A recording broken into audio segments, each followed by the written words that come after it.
Assalamualaikum warahmatullahi wabarakatuh. Bismillahirrahmanirrahim. Beberapa saat setelah mendapat penjelasan dari Syekh Abdul Fattah Al-Wasiti, beliau segera mohon diri sekaligus minta doa restu agar beliau bisa segera berhasil menemukan sang kutub yang sedang dicarinya. Sesampainya di Maroko, beliau langsung menuju ke desa Gumaroh, tempat di mana beliau dilahirkan.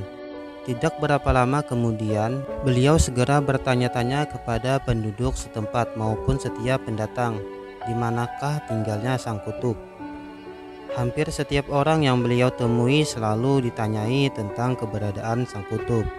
Akhirnya setelah cukup lama mencari, didapatlah keterangan bahwa orang yang dimaksud oleh Syekh Abdul Fattah tiada lain adalah Sayyidi Syekh As-Sholeh Al-Qutub Al-Gauth Asy-Syarif Abu Muhammad Abdussalam bin Masihisi Al-Hasani, yang pada saat itu sedang berada di tempat pertapaannya di suatu gua yang letaknya di puncak sebuah gunung di padang Barbatoh. Demi mendengar keterangan itu, sama seperti yang dijelaskan oleh Syekh Abdul Fattah Al-Wasiti Al-Iraqi, segera saja beliau menuju ke tempat yang ditunjukkan itu. Setelah melakukan perjalanan yang memakan waktu beberapa hari, akhirnya ditemukanlah gunung yang dimaksud.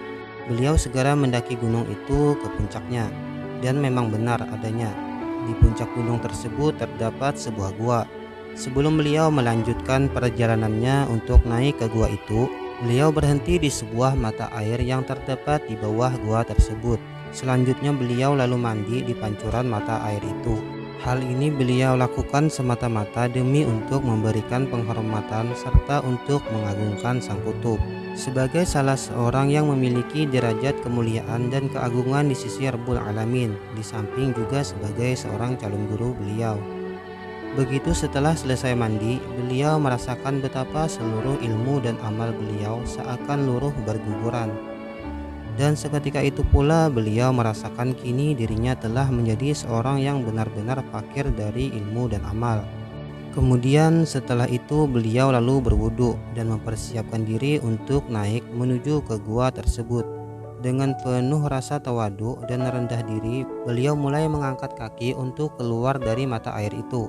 Namun entah datang dari arah mana, tiba-tiba datang seseorang yang tampak sudah lanjut usia.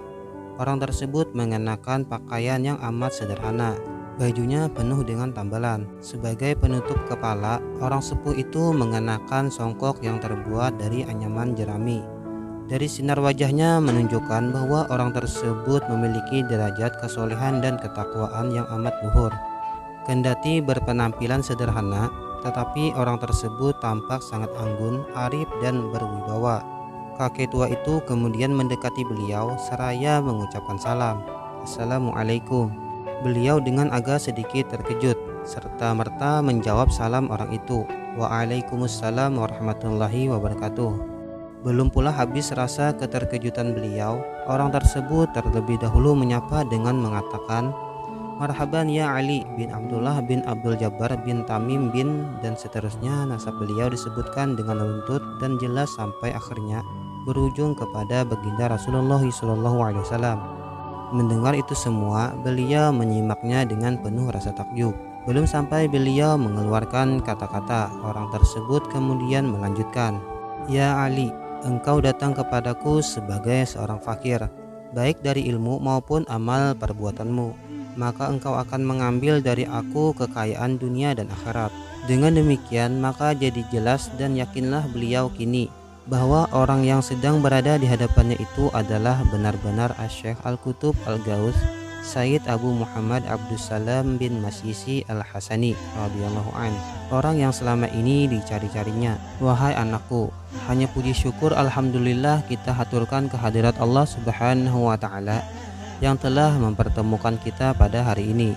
Berkata Syekh Abdussalam lagi, Ketahuilah, wahai anakku, bahwa sesungguhnya sebelum engkau datang ke sini, Rasulullah Shallallahu Alaihi Wasallam telah memberitahukan kepadaku segala hal ehwal tentang dirimu, serta akan kedatanganmu pada hari ini. Selain itu, aku juga mendapat tugas dari beliau agar memberikan pendidikan dan bimbingan kepada engkau. Oleh karena itu, ketahuilah bahwa kedatanganku ke sini memang sengaja untuk menyambutmu. Selanjutnya, beliau tinggal bersama dengan sang guru di situ sampai waktu yang cukup lama. Beliau banyak sekali mereguk ilmu-ilmu tentang hakikat ketuhanan dari Syekh Abdul Salam yang selama ini belum pernah beliau dapatkan. Tidak sedikit pula wejangan dan nasihat-nasihat yang Asy-Syaikh berikan kepada beliau. Pada suatu hari dikatakan oleh Asy-Syaikh kepada beliau, "Wahai anakku, hendaknya engkau semua senantiasa melanggengkan toharoh atau mensucikan diri dari syirik. Maka setiap engkau berhadas, cepat-cepatlah bersuci dari kenajisan cinta dunia. Dan setiap kali engkau condong kepada syahwat, maka perbaikilah apa yang hampir menodai dan menggelincirkan dirimu." Berkata Asy-Syaikh Ibnu Masisi kepada beliau, "Pertajam penglihatan imanmu. Niscaya engkau akan mendapatkan Allah dalam segala sesuatu, pada sisi segala sesuatu, bersama segala sesuatu, atas segala sesuatu, dekat dari segala sesuatu, meliputi segala sesuatu. Dengan pendekatan itulah sifatnya, dengan meliputi itulah bentuk keadaannya." Di lain waktu, guru beliau radhiyallahu an itu mengatakan, "Semulia-mulia amal adalah 4 disusul 4. Kecintaan demi untuk Allah, ridho atas ketentuan Allah, juhud terhadap dunia, dan tawakal atas Allah." Kemudian disusul pula dengan 4 lagi, yakni menegakkan fardu-fardu Allah, menjauhi larangan-larangan Allah, bersabar terhadap apa-apa yang tidak berarti, dan waro, menjauhi dosa-dosa kecil berupa segala sesuatu yang melalaikan.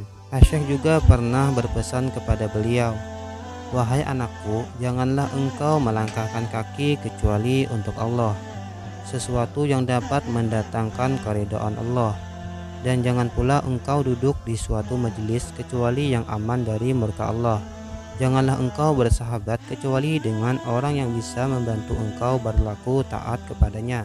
Serta jangan memilih sahabat karib kecuali orang yang bisa menambah keyakinanmu terhadap Allah." Asy-Syaikh Abdul Salam sendiri adalah merupakan pribadi yang amat berpegang teguh kepada kitab Allah dan As-Sunnah. Walaupun pada kenyataannya Syekh Abil Hasan adalah muridnya, namun Syekh Abdul Salam juga amat mengagumi akan ilmu yang dimiliki oleh sang murid, terutama tentang kitabullah dan sunnah.